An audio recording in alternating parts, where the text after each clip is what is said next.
Hello ಎಲ್ರಿಗೂ ನಮಸ್ತೆ. ಎಸ್.ಬಿ.ಕೆ Kannada YouTube ಚಾನಲ್ಗೆ ನಿಮಗೆ ಸ್ವಾಗತ. RRB group D 3 August 2026 exam start ಆಗಿದೆ.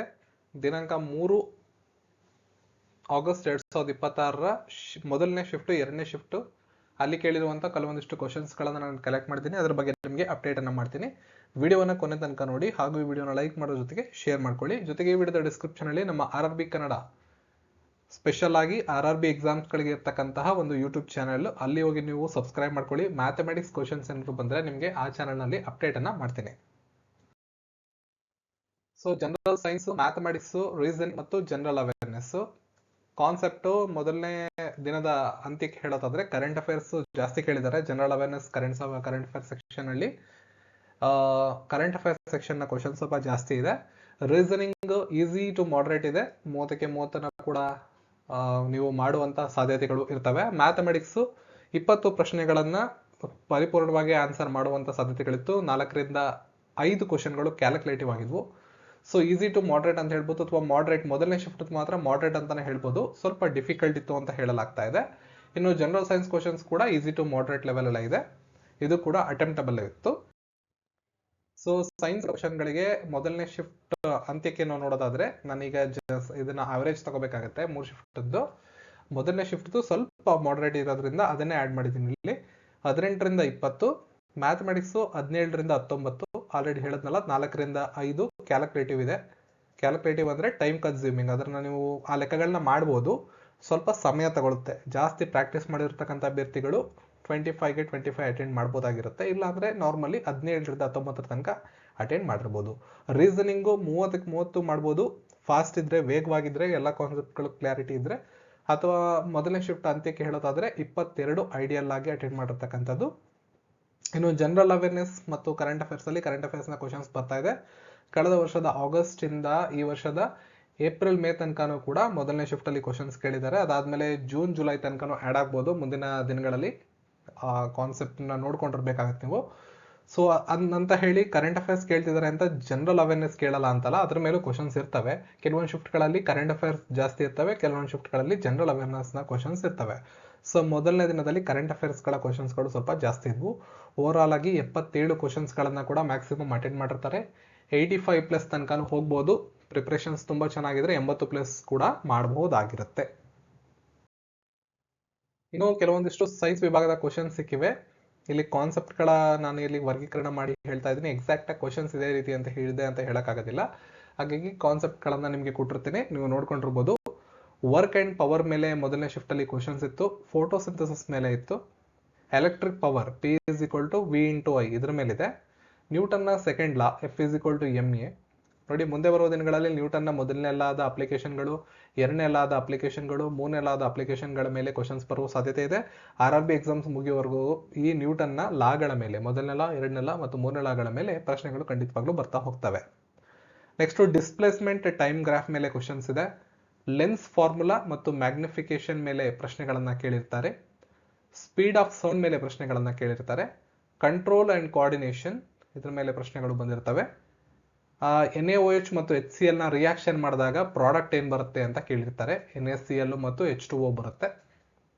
NaCl ಸೋಡಿಯಂ ಕ್ಲೋರೈಡ್ ಮತ್ತೆ ವಾಟರ್ ಆಗುತ್ತೆ. ಇದನ್ನ ನ್ಯೂಟ್ರಲೈಸೇಷನ್ ರಿಯಾಕ್ಷನ್ ಅಂತ ಕರಿತೀವಿ. ಇದನ್ನ ಕೇಳಿದ್ದಾರೆ. ಇನ್ನು ನ್ಯೂಟ್ರಾನ್ ನ ಸ್ಟ್ರಕ್ಚರ್ ಮೇಲೆ ಕ್ವಶನ್ ಬಂದಿದೆ. ರಿಫ್ಲೆಕ್ಷನ್ ಮತ್ತು ರಿಫ್ರಾಕ್ಷನ್ ಗಳ ಮೇಲೆ ಕ್ವಶನ್ ಬಂದಿದೆ. ಬೇಸಿಕ್ ನ್ಯೂಮರಿಕಲ್ಸ್ ಮೇಲೆ ಕ್ವಶನ್ಸ್ ಬಂದಿರ್ತವೆ. ಡೈಜೆಷನ್ ಅಂಡ್ ಗ್ಲೂಕೋಸ್ ಅಬ್ಸಾರ್ಪ್ಷನ್ ಮೇಲೆ ಕ್ವಶನ್ಸ್ ಬಂದಿರ್ತವೆ. ಮತ್ತು ಎಥನಾಲ್ ನ ಬಳಕೆಯ ಮೇಲೆ ಪ್ರಶ್ನೆಗಳು ಬಂದಿರ್ತವೆ. ಇವೆಲ್ಲ ಮೊದಲನೇ ಶಿಫ್ಟ್ ಅಲ್ಲಿ ಕಂಡು ಬಂದಿರತಕ್ಕಂತಹ ಸೈನ್ಸ್ ವಿಭಾಗದ ಪ್ರಶ್ನೆ ಮತ್ತು ಉತ್ತರಗಳಾಗಿರ್ತವೆ. ನೆಕ್ಸ್ಟ್ ಬರೋದಾದ್ರೆ various intercalary meristematic tissue found ಅಂತ, ಇದು 2 ಮತ್ತು 3ನೇ ಶಿಫ್ಟಿನಿಂದ ಕಂಬೈನ್ ಮಾಡಿರ್ತಕ್ಕಂಥ questions. Intercalary meristematic tissue ಎಲ್ಲಿ ಕಂಡು ಬರುತ್ತೆ ಅಂತ ಕೇಳಿದರೆ, ಎಲೆಗಳ ಬುಡದಲ್ಲಿ ಅಥವಾ ಗಿಡದ ಮಧ್ಯ ಗಂಟುಗಳಲ್ಲಿ ವಿಶೇಷವಾಗಿ ಇದು ಕಂಡು ಬರುತ್ತೆ. ಟಚ್ ಮಿ ನಾಟ್ ಪ್ಲಾಂಟ್ ಬಗ್ಗೆ ಒಂದು ಕ್ವಶನ್ ಅನ್ನ ಕೇಳಿದ್ದಾರೆ. Which tissue is absent in the touch me not plant? Touch me not plant ಅಲ್ಲಿ ಯಾವ ಒಂದು ಟಿಶ್ಯೂ ಇರೋದಿಲ್ಲ ಅಂತ ಕೇಳಿದ್ದಾರೆ. ಕೋಲೆನ್ ಕೈಮಾ ಟಿಶ್ಯೂ ಈ ಟಚ್ ಮಿ ನಾಟ್ ಪ್ಲಾಂಟ್ ಅಲ್ಲಿ ಇರೋದಿಲ್ಲ. ನೆಕ್ಸ್ಟ್ ಜಲಚಕ್ರದ ಹಂತಗಳನ್ನ ಸರಿಯಾದ ಕ್ರಮದಲ್ಲಿ ಜೋಡಿಸಿ ಅಂತ ಕೇಳಿದ್ದಾರೆ ಕ್ವಶನ್ ಅನ್ನ. ಮೊದಲು ಆವಿಯಾಗುತ್ತೆ, ಘನೀಭವನ ಆಗುತ್ತೆ, ಮಳೆ ಬೀಳುತ್ತೆ, ಜಲಾಶಯಗಳಲ್ಲಿ ಸಂಗ್ರಹ ಆಗುತ್ತೆ. ಇಂಗ್ಲಿಷಲ್ಲಿ ಎವಾಪರೇಷನ್ ಆಗುತ್ತೆ, ಕಂಡೆನ್ಸೇಷನ್ ಆಗುತ್ತೆ, ಪ್ರೆಸಿಪಿಟೇಷನ್ ಆಗುತ್ತೆ, ಕೊನೆಗೆ ಕಲೆಕ್ಷನ್ ಆಫ್ ವಾಟರ್ ಬಾಡೀಸ್ ಆಗುತ್ತೆ. ಇದ್ರ ಮೇಲೆ ಈ ಸೈಕಲ್ನ 4 ರೀತಿಯಲ್ಲಿ ಕೊಟ್ಬಿಟ್ಟು ನಿಮಗೆ ಸರಿಯಾದ ಸೈಕಲ್ನ ಗುರುತಿಸಿ ಅಂತ ಕ್ವಶನ್ ಅನ್ನ ಕೇಳಿದ್ದಾರೆ. ಇದಾದ್ಮೇಲೆ ಫೋಕಲ್ ಲೆಂತ್ ಮೇಲೆ ಒಂದು ಕ್ವಶನ್ ಅನ್ನ ಕೇಳಿದ್ದಾರೆ. 12 ಸೆಂಟಿಮೀಟರ್ ಉದ್ದದ ಉತ್ತಲ ಮಸೂರದ ಮುಂದೆ 18 ಸೆಂಟಿಮೀಟರ್ ದೂರದಲ್ಲಿ ವಸ್ತುವನ್ನು ಇಟ್ಟರೆ ವರ್ಧನೆ ಎಷ್ಟಾಗುತ್ತದೆ ಅಂತ ಕೇಳಿದ್ದಾರೆ. An object is placed 18 centimeter in front of the convex lens of focal length 12 centimeter. Find the magnification. So ಕೊಟ್ಟರೆ ಗೊತ್ತಿದ್ದಾರೆ, ಆಬ್ಜೆಕ್ಟ್ ನ ಡಿಸ್ಟೆನ್ಸ್ ನ ಯು ಅಂತ ಹೇಳ್ತೀವಿ, -18 ಅಂತ ಹೇಳ್ತಾ ಇದ್ದೀವಿ. ಅದನ್ನ focal length 12 centimetre, because convex lens ಬಗ್ಗೆ ಹೇಳಿರೋದ್ರಿಂದ -18 ಬರ್ತಾ ಇದೆ ಇಲ್ಲಿ. ಇನ್ನು ಮಸೂರದ ಸೂತ್ರ 1/f = 1/v - 1/u ಆಗುತ್ತೆ. ಸೊ 1/v ನಾವು ಕಂಡುಹಿಡಿಬೇಕಾಗಿರೋದು, ಎಫ್ ಆಲ್ರೆಡಿ ಕೊಟ್ಟಿದ್ದಾರೆ, 1/f ಅಂದ್ರೆ 1/12 ಆಯ್ತು. 1/v ಹಾಗೆ ಬರ್ಕೊಳ್ಳಿ, ಮೈನಸ್ ಇರುತ್ತೆ, ಯು ಬಂದ್ಬಿಟ್ಟು 1/u ಮೈನಸ್ ಇರೋದ್ರಿಂದ ಮೈನಸ್ ಇಂಟು ಮೈನಸ್ ಪ್ಲಸ್ ಆಗಿಬಿಡುತ್ತೆ, 1/18 ಆಗುತ್ತೆ. ಈಗ 1/v ಹಾಗೆ ಇರುತ್ತೆ, 1/12 - 1/18 ಮಾಡಿ, LCM 36 ಬರುತ್ತೆ. 36 LCM ನ ನೀವು ಸಿಂಪ್ಲಿಫೈ ಮಾಡ್ಕೊಂಡ್ರೆ 12 ಮತ್ತು 18ರ LCM ಅನ್ನ ಕಂಡುಹಿಡಿರಿ, ಫೈನಲಿ 1/36 ಬರುತ್ತೆ ನಿಮಗೆ. ಸೊ ಮ್ಯಾಗ್ನಿಫಿಕೇಶನ್ ನ ಕಂಡುಹಿಡಿಯೋದಕ್ಕೆ ನಿಮಗೆ v ಸಿಕ್ತು. ಈಗ u ಗೊತ್ತಿದೆ, v ಗೊತ್ತಿದೆ, ಮ್ಯಾಗ್ನಿಫಿಕೇಶನ್ ಅಂದ್ರೆ v/u ಅಂತ ಇದೆ, ಸಬ್ಸ್ಟಿಟ್ಯೂಟ್ ಮಾಡಿ 36 / -18 -2 ಬರುತ್ತೆ. ಸೊ ಆಪ್ಷನ್ ಕೊಟ್ಟಿರುವಂತಹ ಆಯ್ಕೆಗಳಲ್ಲಿ -2 ಸರಿಯಾದ ಉತ್ತರ ಆಗುತ್ತೆ. ನ್ಯೂಮರಿಕಲ್ ಗಳಲ್ಲಿ ಇನ್ನೊಂದು ಪ್ರಶ್ನೆ, what happen to the heating effect of electric current if the resistance of a conductor is doubled? Constant ಆಗಿರುವ ವೋಲ್ಟೇಜ್ ನಲ್ಲಿ ಹೀಟಿಂಗ್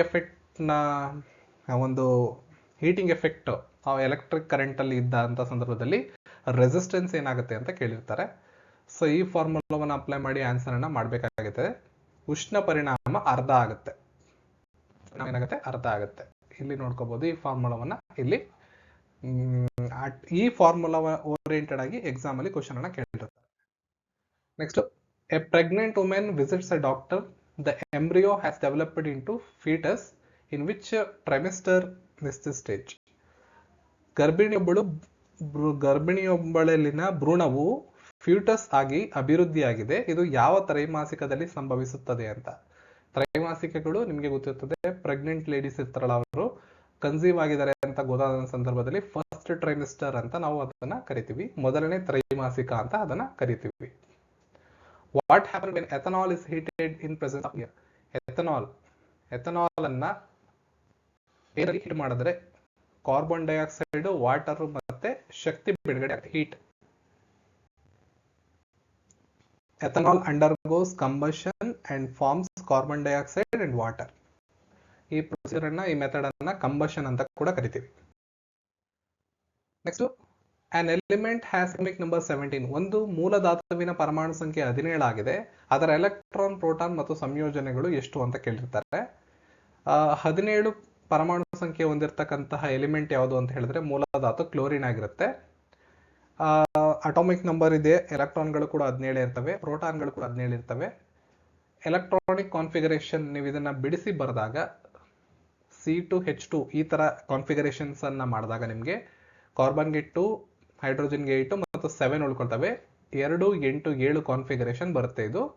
ಮತ್ತು ವೇಲೆನ್ಸಿಯ ಬಗ್ಗೆ ಹೇಳೋದಾದ್ರೆ ಒಂದು ವೇಲೆನ್ಸಿಯನ್ನ ತೋರುತ್ತೆ ಕ್ಲೋರಿನ್, Cl ಮೈನಸ್ ಕ್ಲೋರಿನ್ ಒಂದು ವೇಲೆನ್ಸಿ ಇರುತ್ತೆ. Next, bottle opener is an example of which of the class of level ಅಂತ ಕೇಳಿದ್ದಾರೆ. ಇದು ಸೆಕೆಂಡ್ ಕ್ಲಾಸ್ ಆಫ್ ಲೆವೆಲ್ಗೆ ಉತ್ತಮವಾದ ಉದಾಹರಣೆಯಾಗಿದೆ.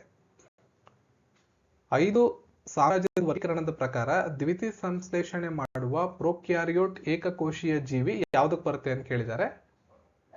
ಸೊ ಈ ತರದ ಯಾವುದೋ ಒಂದು ಸಮಥಿಂಗ್ ಲೈಕ್ ದಿಸ್, ಇದಕ್ಕೆ ಸಂಬಂಧಪಟ್ಟಂತೆ ಎಕ್ಸಾಕ್ಟ್ ಕ್ವಶನ್ ನನಗೆ ಗೊತ್ತಿಲ್ಲ, ಬಟ್ ಇದಕ್ಕೆ ಸಂಬಂಧಪಟ್ಟಂಗೆ, ಈ ಸ್ಟೇಟ್ಮೆಂಟ್ಗೆ ಸಂಬಂಧಪಟ್ಟಂಗೆ ಒಂದು ಕ್ವಶನ್ ಅನ್ನ ಕೊಡಲಾಗಿದೆ.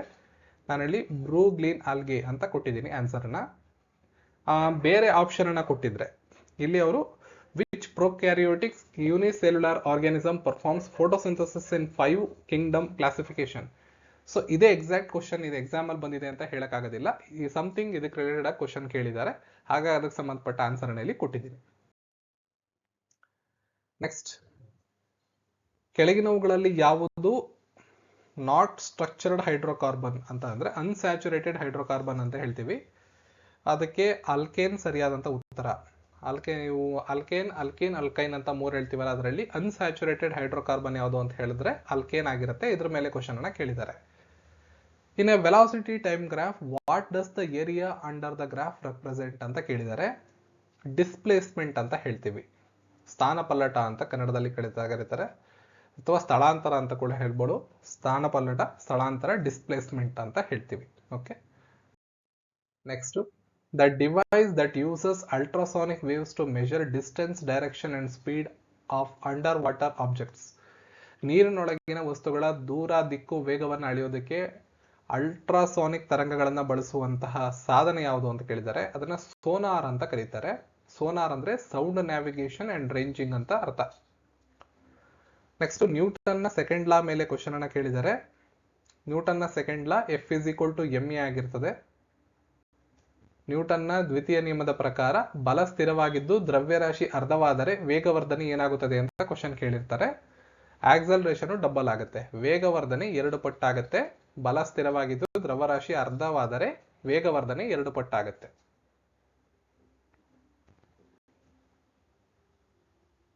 ನೀವಿಲ್ಲಿ ನೋಡ್ಬೋದು F = ma ಇದೆ formula.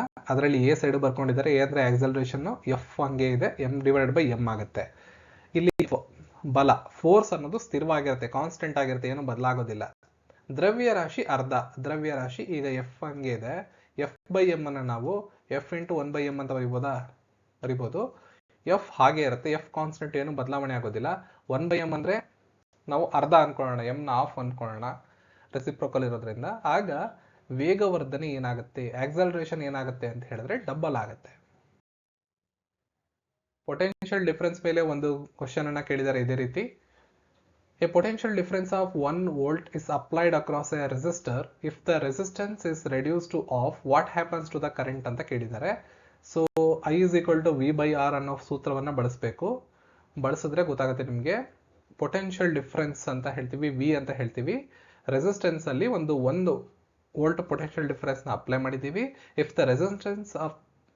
the resistance is reduced to off, so V1 ಕೊಟ್ಬಿಟ್ಟಿದ್ದಾರೆ, ರೆಸಿಸ್ಟೆನ್ಸ್ ಹಾಫ್ ಅಂತ ಹೇಳ್ತಿದ್ದಾರೆ. ಸೊ ಆಲ್ರೆಡಿ 1/2 ಆಗುತ್ತೆ. ಪ್ರತಿರೋಧವನ್ನ ಅರ್ಧಕ್ಕೆ ಇಳಿಸಿದ್ರೆ ವಿದ್ಯುತ್ ಪ್ರವಾಹ ಏನಾಗುತ್ತೆ, ಸೊ ಕರೆಂಟ್ ಏನಾಗುತ್ತೆ, ಇದು ರೆಸಿಪ್ರೋಕಲ್ ಬಂತು ಅಂದ್ರೆ ಅದು ಡಬಲ್ ಆಗುತ್ತೆ. ರೆಸಿಪ್ರೋಕಲ್ ಬಂದವೆಲ್ಲ ಮುಂದೆ ಇರತಕ್ಕಂಥವು ಡಬಲ್ ಆಗ್ತವೆ. ಲಾಸ್ಟ್ ಕ್ವಶನ್ ಪ್ರಕಾರನೇ ವಿದ್ಯುತ್ ಪ್ರವಾಹ 2 ಪಟ್ಟು ಹೆಚ್ಚಾಗುತ್ತದೆ. Which plant tissue is mostly found in the husk of the coconut and what is its main function? ತೆಂಗಿನಕಾಯಿಯ ಸಿಪ್ಪೆಯಲ್ಲಿ ಮುಖ್ಯವಾಗಿ ಕಂಡುಬರುವ ಸಸ್ಯಾಂಗಾಂಶ ಯಾವುದು, ಅದರ ಕಾರ್ಯವೇನು ಅಂತ. ಸೊ ಸ್ಕ್ಲೆರನ್ ಕೈಮಾ ಅಂತ, which provides mechanical strength and protection, ಯಾಂತ್ರಿಕ ದೃಢತೆ ಮತ್ತು ರಕ್ಷಣೆಯನ್ನ ಕೊಡುವಂತ ಕೆಲಸವನ್ನ ಇದು ಕೋಕೋನಟ್ ಅಲ್ಲಿ ಮಾಡುತ್ತೆ. ಇದ್ರ ಮೇಲೆ ಒಂದು ಕ್ವಶನ್ ಇದೆ. ಅದಾದ್ಮೇಲೆ what similarities do plastids share with mitochondria. Mitochondria power house of the cells ಅಂತ ಹೇಳ್ತೀವಿ. ಇವೆರಡಕ್ಕೂ ಇರುವಂತ ಸಾಮ್ಯತೆ ಏನು ಅಂತ ಕೇಳಿದ್ದಾರೆ. DNA ಇರ್ತವೆ, ಎರಡೂ ರೈಬೋಸೋಮ್ಸ್ ಇರ್ತವೆ, ಅಂಡ್ ರೆಪ್ಲಿಕೇಟ್, ಸ್ವತಂತ್ರವಾಗಿ ರೆಪ್ಲಿಕೇಟ್ ಮಾಡ್ಕೋಬಹುದಾಗಿರ್ತವೆ. ಇವೆರಡರಲ್ಲೂ ಸ್ವಂತವಾದ DNA, ಸ್ವಂತವಾದ ರೈಬೋಸೋಮ್ಗಳು ಮತ್ತು ಸ್ವತಂತ್ರವಾಗಿ ವಿಭಜನೆಗೊಳ್ಳುವ ಸಾಮರ್ಥ್ಯ ಇರ್ತದೆ.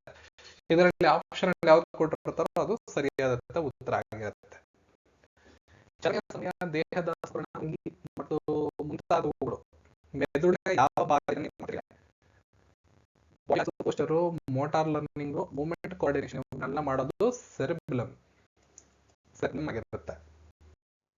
A plant sheds its leaves and bark to remove stored waste plants. How does this strategy differ from animal extract waste ಅಂತ ಕೇಳಿದ್ದಾರೆ.